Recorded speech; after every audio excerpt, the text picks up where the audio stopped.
할렐루야, 예수님의 사랑으로 성도 여러분을 사랑합니다. 얼마 전 이른바 N번방 사건으로 나라가 발칵 뒤집힌 적이 있습니다. 언급하기도 부끄러운 성착취 사건으로 피해자들에게 감당하기 어려운 상처를 주었고 사람이 얼마나 악할 수 있나를 보여주는 사건이기도 했습니다. 원래 성을 구분하신 것은 하나님이셨습니다. 하나님께서 남자와 여자를 만드시고 그들이 하나님의 명령에 따라 생육하고 번성할 수 있도록 성의 즐거움도 함께 주신 것입니다. 그러기에 남자와 여자가 서로 사랑해서 결혼하여 가정을 이루고 사랑하는 사람과의 성생활로 사랑이 더 깊어지며 자녀를 낳게 하신 것입니다. 그런데 그런 귀한 성을 치부의 수단으로 남자들의 쾌락을 자극하는 수단으로 삼기에 피해자들에게 온갖 악을 저지른 죄는 반드시 엄정한 법의 심판을 받아야 할 것입니다. 그런데 이런 성의 문제는 오늘에만 있었던 것은 아닙니다. 고린도서가 쓰여진 당시 로마 제국은 성적인 타락이 극심했습니다. 황제의 가문에서부터 일반 시민들이 이르기까지 성을 단지 쾌락의 도구로 삼아 남자도 여자도 공공연하게 문란한 성생활을 했습니다.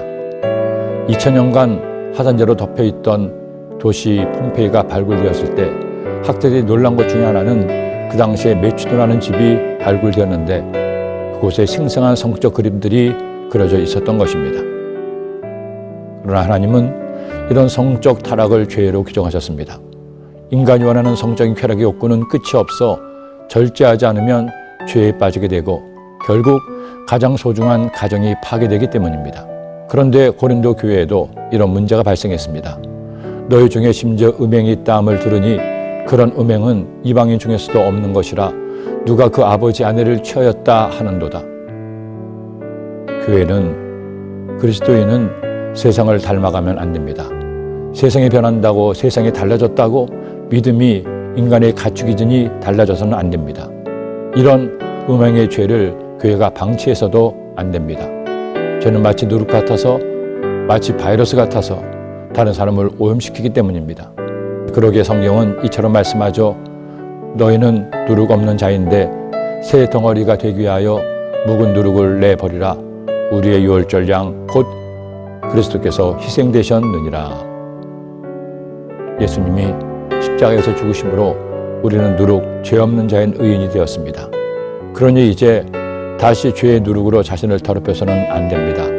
죄의 누룩이 남에게 전해지게 모른 척 내버려 둬서도 안 됩니다.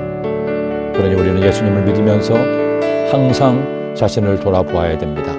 아무 공로 없이도 오직 은혜로 하나님의 자녀가 되었으니 하나님의 자녀답게 의롭게 진실하게 세상의 죄와 구별되게 순결하게 살아야 됩니다. 사실은 그것이 더 사람을 행복하게 보람있게 살게 하는 방법이기 때문입니다. 젊은 날 보았던 리추엘리 목사님의 저서에서 이런 글을 읽었습니다. 본성은 작은 것으로 만족하고 은총은 더욱 작은 것으로도 만족한다. 그러나 정욕은 아무 것으로도 만족하지 못한다. 기도드립니다. 사랑의 주님, 고린도 교회나 오늘날 대한민국 현실이나 성적인 타락에 극에 달하 해서는 안 될 일들을 하는 모습을 보게 됩니다. 우리 그리스도인들은 더욱더 하나님 보시기에 아름답고 합당한 삶을 살아서 의의 빛을 비추게 하시고 세상의 어둠을 몰아내는 귀한 사명 감당하게 하여 주옵소서. 그런 성도님들 되게 하여 주옵소서. 예수님의 이름으로 기도드립니다. 아멘.